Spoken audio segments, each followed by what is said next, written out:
একদিন জঙ্গলের পাশ দিয়ে এক সাধু বাবা যাচ্ছিল। প্রচন্ড রোদে সে একটি গাছের নিচে দাঁড়ালো। সে দাঁড়িয়ে দেখলো এক শিকারী পাখি ধরার জন্য অন্য কোথাও যাচ্ছে। তো সাধু বাবা চাইতো না কেউ পাখি ধরুক, পাখি মারুক। তখন সাধু বাবা শিকারীকে ডাক দিল, এই যে শিকারী, এদিকে আসো বাবা। পাখি মারছো কেন? পাখি মারবো না তো কি খাবো বলো? তাই বলে পাখি শিকার করে খাবে? হ্যাঁ হ্যাঁ, খাবো খাবো। এর ভিতর শয়তান টুনি এসে গেল।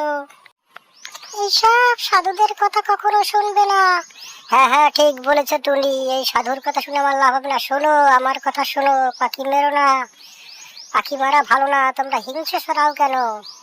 হ্যাঁ, আমি বসলাম, পাখি যেন মারা হয় না। হ্যাঁ, আমি এখানে ধ্যান করছি, পাখি মারো না।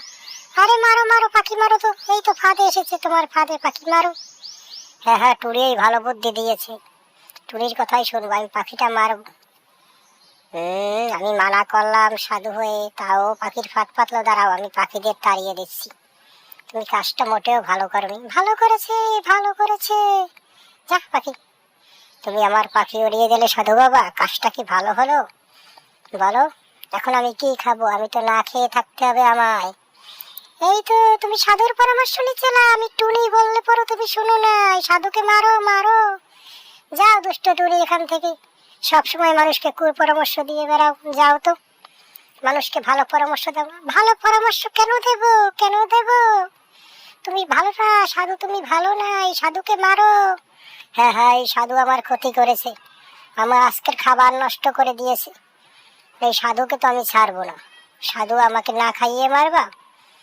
হ্যাঁ হ্যাঁ, তুমি ধ্যান করছো না? দাঁড়াও, তোমাকে আমি তীর মেরে তোমার ধ্যান ছাড়াচ্ছি। দাঁড়াও দাঁড়াও, এমন তীর মারবো, মরো এবার সাধু।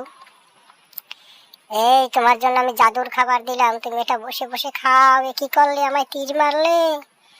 আমি তোমাকে খাবার দিলাম, তোমার জন্য ধ্যানে বসলাম, তুমি আমায় তীর দিয়ে মারতে চাইলে। আমার যে কি কষ্ট হচ্ছে। এ ধরনের কাজ আর কখনো করো না, সবসময় মানুষের ভালো চাও।